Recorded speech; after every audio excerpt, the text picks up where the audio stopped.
रेलीनि मिनिंखौ मैया दाख्लैसो जोनोम जानाय एनिथिं एमजेआ मिथिगौना मिथिया? मैया दाख्लै जोनोम जानाय इउटुबारफोर सोरबा एमजे ना मा एनिथिं एमजे बिथांनि इउटुबाव बयबो जों नुनो मोनदों। बिथाङा मा मिथिगौ? रेलीनि मिनिंखौ दिनै बिथाङा रिप्लाइ खालामदों। मैया दाख्लैसो जोनोम जानाय एनिथिं एमजे इउटुबनि बिगोमाया एन्टि ड्राग्स एवारनेस रेलीनि बागै मा मिथिगौ? एबसुनि जारिमिनखौ एनिथिं एमजेआ मा मिथिगौ? एनिथिं एमजेआ 52 बोसोर एबसुनि खामानि मावनायखौ मा मिथिनो?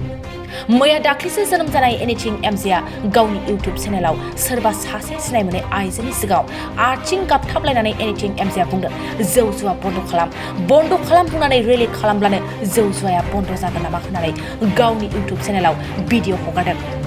एनिथिं एमजे बायदि इउटुबारखौ फार्स्ट एन्ड लास्ट वार्निं होदों।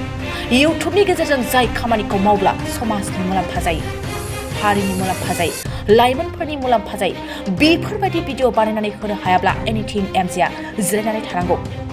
एनिथिं एमजेआ बेफोरबायदि गावनि इउटुब चेनेलाव भिडिअ हगारनानै दुलाराय बर' फरायसा आफादनि खामानि मावनायखौ लाजि फोनांनाय जादों। एनिथिं एमजे बायदि मानसिया गावनि मुलाम्फानि थाखाय हारिनि मोनसेबो खामानि मावै सुबुङा दुलाराय बर' फरायसा आफादनि खामानि मावनायफोरखौ हाब्रु फुनै फुनै गावनि इउटुबनि भिउवार्सफोरखौ बरायनो सानदोंब्ला बेयो मोजां जानाय नङा।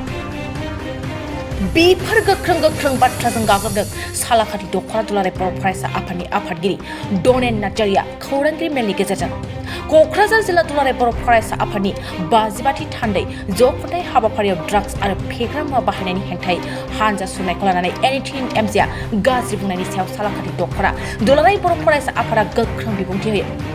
खौरांगिरि मेलनि गेजेरजों गोबां गोख्रों रावजों गाग्लोबबावदों दि एबसुनि सोमोन्दै जेबो मिथियाब्ला एनिथिं एमजेआ आसि थुनानै बेफोरबायदि भिडिअ बानायनानै होनाङा होननानै गोख्रों रावजों खावलायदों।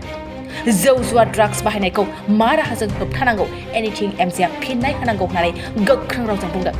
सालाकाथि दख'रा दुलाराय बर' फरायसा आफादनि आफादगिरि डनेन नार्जारिया खौरांगिरि मेलनि गेजेरजों एनिथिं एमजेखौ सालाकाथि दख'रा दुलाराय बर' फरायसा आफादनि आफादगिरि डनेन नार्जारिया मा गोख्रों रावजों गाग्लोबदों आबुङै मिथिनानै लानि फै। साफ्रोमनिसिमबो जोंनि गासै बर' रायजो राजाफोरनिसिम नैबे मोनाबिलि समाव सालाकाथि दख'रा दुलाराय बर' फरायसा आफादनि जानानै आरो आं सासे दख'रानि आफादगिरि जानानैबो गोथार मागो दमासिनि गाहाम हामलायनाय जासिबाय।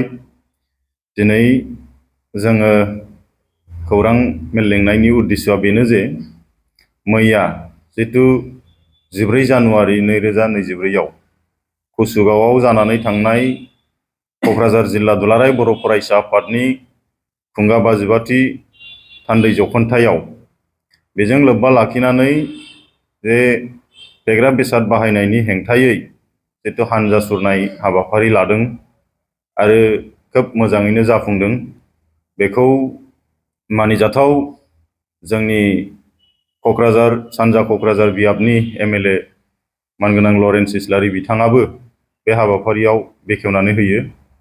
आरो थांखिया बेनोमोन जे जोंनियाव जेरैबायदि मोनसे दानि गिख्रंथाव माखासे ड्राग्स नारकटिक्स बेफोरबायदि बाहायनाय बियो दा बांबोगासिनो दङ आरो बेखौ लानानै जोङो दुलाराय बर' फरायसा आफादा जायबायदि मेसिभ भाबै माखासे नोजोर बोनानै जायबायदि एवारनेसनि हाबाफारि लादों, दुखुनांथाव बाथ्राया बेसोदि माखासे मैया दाख्लै जोनोम जानाय इउटुबारफोर जाय गावखौनो सासे समाजनि हिर' जाहिर खालामनो लुबैग्रा, समाज फोसाबग्रा होननानै गावखौनो जाहिर खालामना लाग्रा माखासे इउटुबारफोर, स्पेसियेलि दिनै बुंनो थाङोब्ला सोरबा एमजे ना मा एनिथिं एमजे बिथांनि इउटुबाव बयबो जों नुनो मोनदों जे आथिं गाबथाबलायनानै बिथाङा बुंदों जे बेबायदि रेलि खालामनानै जौ जुवा बन्द खालाम होननानै बन्द जागोन नामा होननाय बेबायदि बिथाङा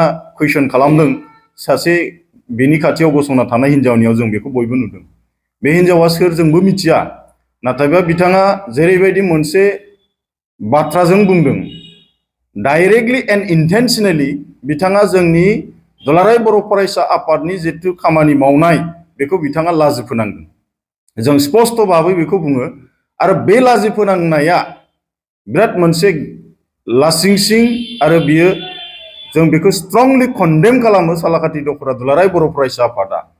जायबायदि मानसिया हारियाव मोनसे कन्ट्रिबिउसन गैया, हारि फोसाबनाय समाज फोसाबनायनि दिनै गावनि इउटुबनि लाबालाबनि थाखाय माखासे कन्टेन्ट लाबोनाय, जेरावनाखि एबसुआ जायबायदि खस्थ' खालामना सेक्रिफाइस खालामना गोबांथार बिथिङाव खामानि मावदों, बेयाव बिथाङा दिनै हाब्रु फुनै फुनै गावनि भिउस बारायनो थाखाय जुदि बेबायदि सिन्थाधारा खालामदोंबा बिथाङा बे मोजां जानाय नङा।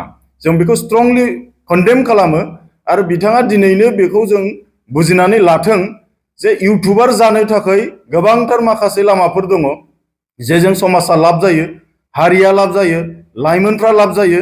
बेफोर माखासे कन्टेन्टखौ लाबोनानै खामानि मावथों, नाथाय आरो मावनो हायाब्ला बिथाङा दलरै जिरायना थाथों। मानोना एबसु बायदि मोनसे माहारि आफादा जायबायदि खामानिखौ मावबाय दङ दायो, दिनै बिथाङा मा मिथिगौ? रेलिनि मिनिंखौ दिनै बिथाङा रिप्लाइ खालामथों। एवारनेस रेलिया माखौ बुंनाय जायो? एन्टि ड्राग्स एवारनेस रेलि लादों। बिथाङा बिनि बागै मा मिथिगौ? एबसुनि जारिमिनखौ बिथाङा मा मिथिगौ? दिनै बर' हारि दाफामनाय, बर' हारि गुस्लायबोनाय, बर' माहारिया जौगाखांबोनायनि गुदियाव दङ माखासे जोंनि माहारि आफादफोर, एबसु बायदि आफादफोरा खामानि मावबोनाय। बिथाङा बेखौ मा बुजिनो? दिनै बिथाङा एबसुनि 56 इयार्सनि हिस्ट्रि बबे मोनसेखौ मिथियो, बबे सननिखौ बिथाङा बुंथों। जे जेबो मिथियाबा आरो एबसुनि खामानि मावनायनि सायाव बिथाङा जेबो बेबायदि आसि थुनाङा बा बेबायदि कन्टेन्ट लाबोनाङा, जों बेखौ स्ट्रं भाबै बुङो। मानोना जोङो बिथांखौ दासिमाव बुजिनो थाखाय बेबायदि मानसिखौ जोङो एग्जाम्पल होनानै जों दिनैनो बुजायहोनो लुगैगोन जे बिथाङा रेलि होननाय बेबायदि एवारनेसखौ मा बुजियो। जे एबसुआ बै समावहाय क्वालिटि इडुकेसन लाबोनो थाखाय आरो 2007 सनाव मिशन क्वालिटि इडुकेसन लाबोनो थाखाय बिनि मिशनजों प्रथमावनो रेलि खालामदों। आरो रेलि खालामनायनि ओंथिया बे नङा जे रेलिजोंनो गासिबो गथ'आ गोरों जाजोबदों। रेलि खालामनायनि उद्देश्यआ बेनो जे जोंनि उन्दुसोना थानाय बर' बिमा, बर' फिसा, बर' बिफा, बर'नि बिदा फंबायफ्रा मोनसे जागरण जानांगौ, सोलोंथाइनि सायाव जोङो सांग्रां जानांगौ। बेखौ लानानै बिनि सायावनो स्टेप बाय स्टेप जोङो हाबाफारिखौ मावबोनाय जादों। अब्ला जोंनि वान अफ द पार्ट बे मोनसे रेलिया जोंनि एवारनेस, जोंखौ जांख्रिखांनायनि मोनसे बाहागो। दिनै बिथाङा बेखौ मा बुंगोन? दिनै रेलिजों जेबो जायाखै होननो नागिरदों नामा बिथाङा? आरो दिनै जोंबो मिथिगौ दे, रेलिजों जोङो ड्राग्स जाग्रा मानसिखौ जों होबथानो हाया, ड्राग्स फानग्रा मानसिखौ जों बन्द खालामनो हाया। नाथाय बिथाङा दिनै मा एन्सार होगोन? जे बेखौ बन्द खालामनांगौबा दिनै मा राहा दं बेखौ होथोंसै। राहाथ' मा होनो हानो बियो? दिनै मा होगोन? दिनै बुंदों बियो माने गभर्नमेन्टआनो बेखौ मा खालामो जाहैबाय, एलाउ खालामो, फान होयो, बेनिफ्राय मा खालामो? रेभिनिउ बोखाङोनो गभर्नमेन्टआ। बबे जाम्बायाव नुखो बियो? गभर्नमेन्टआ ड्राग्स फाननायनि रेभिनिउ बबे एनुवेलि बेसेबां रेभिनिउ बोखाङो बिनि हिसाब होथोंसै। जाय जिनिसा जोंनि हारिनि मोनफा मोनफा इसिङारि सुथुर थायो, जेखौ जोंनि गथ'फोरनो जाहोनो हायोब्ला जोंनि लाइमोनफोरा, जोंनि इयुथ्सफोरा इन्टारनेलि डेमेज जायो, डेड जायो आरो हारिया बेजों सिलिंखार जालाङो। आरो रावबो बिमा बिफाया बेखौ बुजिनानै फैया। बै समनि बुजियै बिमा बिफा जोंनाव दाबोनो दङ, जायफ्रानाखि ड्राग्सआ मा जिनिस बेखौबो मिथिया, दिनै डेनराइडआ मा जिनिस बेखौ मिथिया, दिनै बायदिसिना माखासे फेग्रा बेसादफोर दङ गिख्रंथाव, बिनि बादै जोंनि बिमा बिफाया मिथिया। दिनै बे बुस्थुखौ जोङो मिथिहोग्रोथारनांगोन जे नैबे जिनिसा गाज्रि। आरो बे रेलिनि उद्देश्यआ बेनो, गाज्रि जिराद होननानै जों ससाइटियाव बेखौ जों इस्टाब्लिश खालामदों। आरो बे गाज्रि होननानै जेब्ला इस्टाब्लिश जागोन, जोंनि लाइमोनफ्रा, इयुथ्सफ्रा, गथ'फ्रा बेखौ बाहायनायनिफ्राय बियो आनज्रायगोन। बेखौ बाहायनो नाङा, एबसुआ बेखौ सोंखारियो, बेखौ बाहायनो नाङा, एबसुआ बेखौ मुगैयो, बे बाथ्राया जोंनाव इस्टाब्लिश जागोन। अब्ला बेजों जोङो 100% जोंनि गथ'फ्रा दिनैबो सेक्युर दङ। दिनैबो जोंनि गथ' गथायफ्रा, दिनैबो जोंनि उन्दैसाफ्रा, जायफ्रानाखि बुजियामोन बिसोरो बेखौ गिनानै दिनैबो एबसुआ बेखौ रायो, एबसुआ बेखौ मुगैयो, बे बुस्थुनिफ्राय दिनै गोजानाव दं। बेखौथ' दिनै बहा मेगनजों नुनो? जाय मानसिया दिनै समाजनि 1% खामानि मावनो उदाया, न'आव बिसिजों थानानै, फिसाजों थानानै, सोरजोंबा थानानै माबा माबि नानानथारि कन्टेन्ट खालामो, दिनै बियो दिनै हारिया बोरै थांनो नागिरदों, समाजा बबे लामाजों थांदों, बेनि बादै मा मिथिनो बिथाङालाय? दा दिनै जों बुङाखै जे रेलिजोंनो गासिबो बन्द जाजोबगोन, जों बेखौ बुङाखै। जों सिगांग्रो जों एवार्ड जानांगोन ना, जों सिगांग्रो बुजिनांगोन बे बुस्थुआ जे गाज्रिमार जोंनि बिदा फंबाया गासिबो मिथिखांनायनि उनावसो सोर स्मगलार सोर मामा सोर बेखौ फानफैदों बेखौ जों हमनो सुजुगखौ मोनगोन। जेब्ला जों ड्राग्सखौ गाज्रि होननानैनो जुदि जों मिथिया, जोंनि आइ आफाया गामि गफायाव थाग्राया जेब्ला ड्राग्सखौ गाज्रि होननानैनो मिथिया, अब्ला सोर मानसिया फानफैदों, नोंनि फिसानो सोर फानफैदों बेखौथ' बे जेबोखौनो साननाय नङाना। माबा मोनसे फानफैदों आंनि गथ'आ जादों बायनानै जादों मोजांनो बेबायदिसो बुजिगोन ना। दिनै बेखौ सोर खोन्थागोन? बै जाय मानसिया मिथिया, जाय जोंनि गार्जेनफ्रा मिथिया जे बे गाज्रि, बेखौथ' जों फोरमायग्रोनांगोन।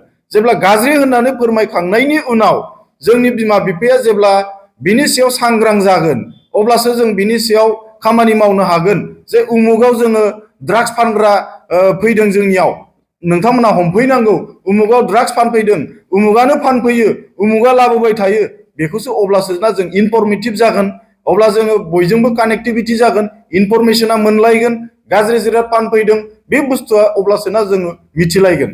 दा बिथाङा नानांथारै माखासे बाथ्राफोरखौ गोथौयै एबसुनि सायाव गाज्रि बेबायदि नानांथारै इन्टेनसनेलि बेबायदि ब्लेम खालामनाय, लाजि फोनांनाय, इनसाल्ट खालामनाया बिराद गिदिर मोनसे जातिनि सुथ्रु, जातिनि बियो मोनसे बिसिबांबा गिदिर माने एनिमि होननानै जों बुंनो हायो।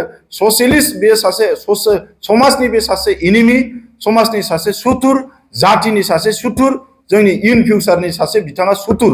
बेखायनो बेजों लोगोसे जों गोबांथार आरो माखासे इउटुबारफोर दङ, बिथांमोना दिनैनिफ्राय बुजिनानै लानांगौ जे माखासे कन्टेन्ट खालामनायाव एबसुआ जेबो बाव बुंनांगौ गैया। नोंथांमोना बेसेबां खामायनानै जादों जोंहा बुंनांगौ गैया। दिनैबो दङ जोंनि गेजेराव माखासे इउटुबारफोर जायफ्रानाखि एबसु बायदि आफाद, माहारि आफादफोरखौ सोंखारि थाखा आरजिग्रा माखासे मानसिफोर दङ। बिथांमोना सांग्रां जानाया मोजां। नोंथांमोना दिनै मा मावो मावथों, एबसुआव बुंनो गोनां जेबो गैया। नाथायबा जुदि एबसुनि माबा मोनसे मावनायाव जुदि जेंसि सारोब्ला, एबसुनि माबा मोनसे मावनायाव जुदि हाब्रु सारोबा, बेखौ खुनु बदे आरो कमप्रमाइज खालामनाय जानाय नङा।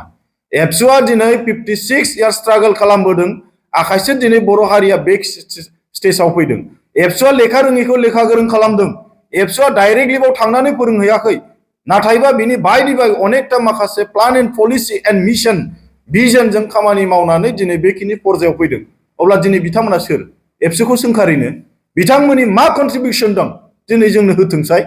दिनै ओंखायनो जों बुंदों, दिनै बेनो लास्ट एन्ड फार्स्ट वार्निं जे जोङो खुनु बदे एबसुआ जिरायना थानाय नङा। बाव आनसलिकनिल' बाथ्रा गैया, इउनिटनिल' बाथ्रा गैया, जोंनि गासै गामियाव फरायनाय फरायसाफोरनिफ्राय लानानै जों गासिबो एबसु आरो बेबायदि साफा जायफ्रानाखि एन्टि ससियेल, एन्टि एबसु, एन्टि हारिनि मानसिफोरखौ, बेबायदि इउटुबारफोरखौ जोङो खुनु दिन आरो जों जायगा होनाय जानाय नङा। बिथांमोनखौ जोङो बाध्य जायोबा जों होसोनोबो बाध्य जागोन। मानोना दिनैनि थारिखआव जों बिराद क्रुसियेल सिटुएसनजों जों मोगा मोगि जानानै दं एबसुआ। मानोना दिनै जोंनि हारिखौ माब्रै आक्रमण खालामनो, बेनि मोनफा मोनफा बैफोर इन्जेक्सन, जाय इन्जेक्सनखौ थुयोबा आप टु 2 इयार्स, 20 इयार्स, 30 इयार्सनि उनाव जोंनि इउथ्सफ्रा, जोंनि लाइमोनफ्रा, जोंनि जेनेरेशना जोबलांगोन। बेखौ दिनै होबथानांगौ ना नाङा? होबथानांगौनि थाखाय जों अनेकथा इनिसियेटिभ लागोन। दिनै बुंनो नागिरदों नामा एबसुआ रेलिनि अनगायै दस्रा खामानि लायाखै? दिनै बुंनो नागिरदों नामा जे ड्राग्स बाहायनाय, ड्राग्स फाननायखौ होबथानो थाखाय एबसुआ अनलि मात्र रेलिल' लादों? रेलिल'थ' लायाखै। जों एग्जाम्पल होनो नामा दिनै जे जों मोनबेसे दिनै ड्राग्स स्मागलार, ड्राग्स साप्लायार जों साबेसे हमखो, गान्जा बेफारि जों साबेसे हमखो, दिनै हिसाब होनांगौ नामा? दा दिनै बेबायदि खामानि मावनायखौ नायालासे नानांथारै बाथ्रा बुंनाया बे जोंनि हारिनि सुथुर। आरो जोङो बिथाङा बैसोआ उन्दै, मोजां मेचुरिटि जायाखै। दिनै बिथाङा जों खोनानायाव हाबा जाबाय। मोजाङै बिथाङा गावनि संसारखौ सामलायथों, मोजाङै बिथाङा सिन्ताधारा खालामनो सोलोंथों, मोजाङै बिथाङा फरायबावनो हायो दाबो, मोजां लेखा फरायथों, साख्रि बाख्रि लाथों, जों बेखौसो खावलायगोन एबसुआ। बिथाङा आरो बेबायदि नाबां जाबां बेबायदि कन्टेन्ट लाबोनानै बेसेबांबा गिदिर माहारि आफाद एबसुखौ सोंखारिनाय आरोबाव सेकेन्ड टाइम नुयोबा बे खोथाया आलादा जागोन। जों बेखौ स्पस्ट' भाषायै सालाकाथि दख'रा दुलाराय बर' फरायसा आफादा बुंबाय। गोजोन्थों।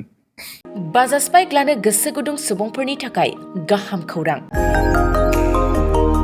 माग बिहु फोरबोआव लाबोदों क'क्राझार सहराव थानाय दावहारु अट' एजेन्सिया फैगौ 15, 16 आरो 17 जानुवारियाव माग बिहु अफार्स आरो लोगोसे मेगालन आरो एक्सचेन्ज मेला होगासिनो दं। बायगिरि बिथांमोना एसेल' बिबांनि रां होग्रोनानै गाव गावनि लुबैनाय बाइकखौ बायनो हागोन। दावहारु अट' एजेन्सिया बायगिरि बिथांमोननो लवेस्ट डाउन पेमेन्ट होनानै बाइक लानो हागोन। नोंथांमोना क'क्राझार सहराव थानाय दावहारु अट' एजेन्सि श'रुमजों लोगोसे कारिगाव फेस्टिभ आउटलेट आरो दतमा फेस्टिभ आउटलेट आरो बडगाव फेस्टिभ आउटलेट ब्रान्च श'रुमावबो होबाय थानाय माग बिहु अफार्स आरो लोगोसे मेगालन आरो एक्सचेन्ज मेलायाव फैनानै नोंथांनि लुबैनाय बाजाजनि बाइकखौ लांफैनो हागोन। बाजाजनि बाइक सालायनो मोजां मोनग्रा रायजो राजाफोरनो दावहारु अट' एजेन्सि श'रुमा लोगोसे मोजां अफारफोरबो लाबोदों। बेफोरनो जाबाय 5 लिटार पेट्रल फ्रि, गंनै हेलमेट फ्रि, बाइक बायगिरिफोरनो फ्रि एसेसरी गिफ्ट हरनाय जागोन आरो एक्सचेन्ज खाबुआबो एभेलेबेल जागोन। मोजां खाबुबो होबावदों। 500 रां होग्रोनानै गोसोबायदि बाइकखौ आवग्रिना दोननो हागोन। आबुङै मिथिबावनो थाखाय 600003 99187 8822 0 18193 जानबुं नाम्बाराव खौरां लाहरनो हागोन।